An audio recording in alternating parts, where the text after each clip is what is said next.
Today I'd like to talk about this painting that I just finished. This is a painting of a spot called Frank Island. Frank Island is in Tofino on the west coast of Vancouver Island in Canada. It is situated between two beaches, North Chesterman and South Chesterman, and it's actually a private island, but at low tide you can walk out along this stretch of sand and you can walk around the perimeter as long as you don't go onto the main part of the island where the houses are. And right behind there is a huge amount of surf smashing into the rocks and generating all the spray that I try to capture here in this area right behind these figures. So I was lucky enough to be out there taking photos and walking along the beach when I saw these two people looking at this windswept tree line that I thought resembled a surfing fin, which is very appropriate for the location. So if I turn this painting off and show you the photo, I'll take you through my thought process from the beginning of this painting, which started with this photo, all the way through to the end, which actually took 2 years. Not that I worked on it that long, but I took this photo and I knew that I liked it, but I didn't know why, and it took me 2 years to figure it out. I just had it in a pile off to the side for a long time, and then it suddenly clicked, and I want to share that with you. So what I liked about this is, as I'd said, the windswept tree line, it's kind of like a surfing fin shape. You have this reflection in the water that kind of brings you back in here, and then these two figures that give it some scale.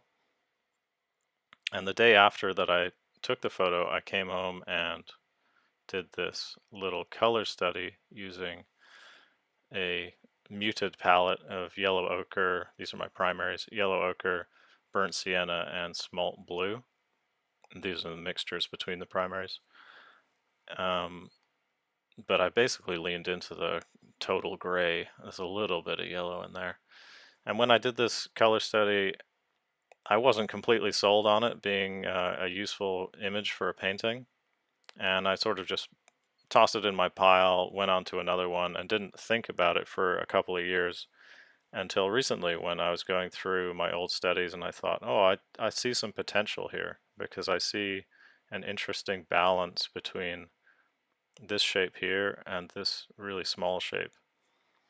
So I grabbed my eraser in Rebelle and I had this scanned in and I went like this.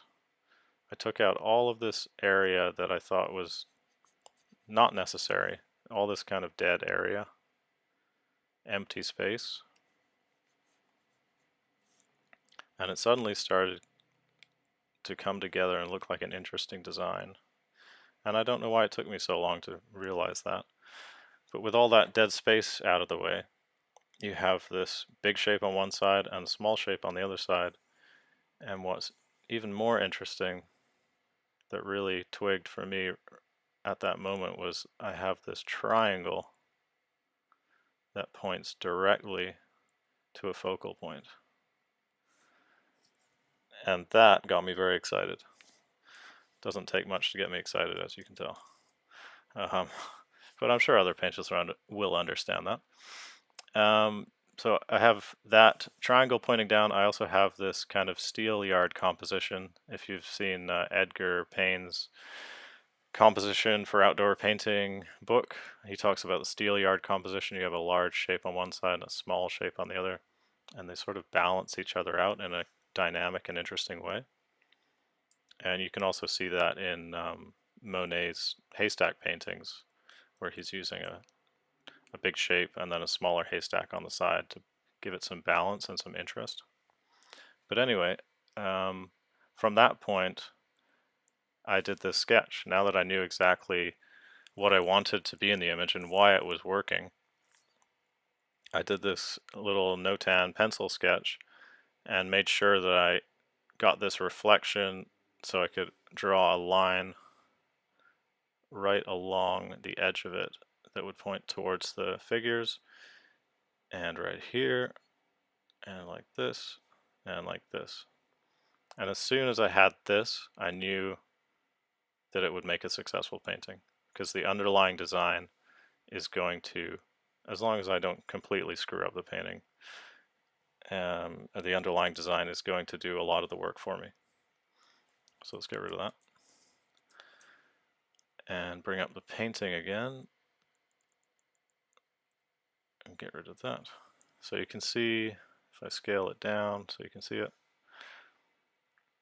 I transferred my sketch over to my wooden panel, 8x10, and just started to fill it in using basic color theory, simplifying shapes, and made sure I emphasized the spray, which was not in the original photo.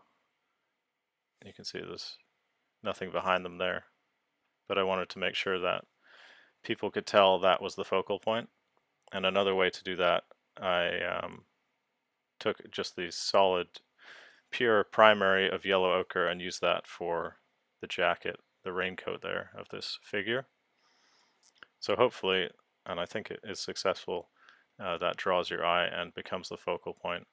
And because this is such a strong focal point, it balances with this giant shape, in my opinion. Maybe you disagree.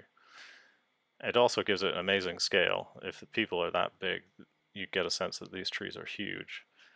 And you have that added bonus of it being a surfing fin shape on a surfing beach, which is awesome. So one more thing, I'm just going to keep this short, but I was browsing through some of my other paintings afterwards and I realized I've done this composition before in a slightly different way. This was from a camping trip last year, and I've once again, I'll draw this line down, I've got this kind of triangular shape that points down to my focal point. I've used a high chroma color, in this case a red, for this lighthouse to emphasize that this is the focal point. This is where I want your eye to go. And if I get rid of these, I've also got a big shape on this side balanced with a smaller shape on that side. So I thought that was interesting because I didn't do that intentionally, but looking back, it's interesting to see that I've done this, a version of this before. So that's it for this one. If you'd like to learn more about my painting process, you can check out my online courses. There is a link in the description. You can follow me on Instagram at Nigel Paints and check out my website, nigelpaints.com. Good luck with your painting. If you have any questions, let me know in the comments and I'll make sure to answer them in the next video. So take care of yourself and happy painting.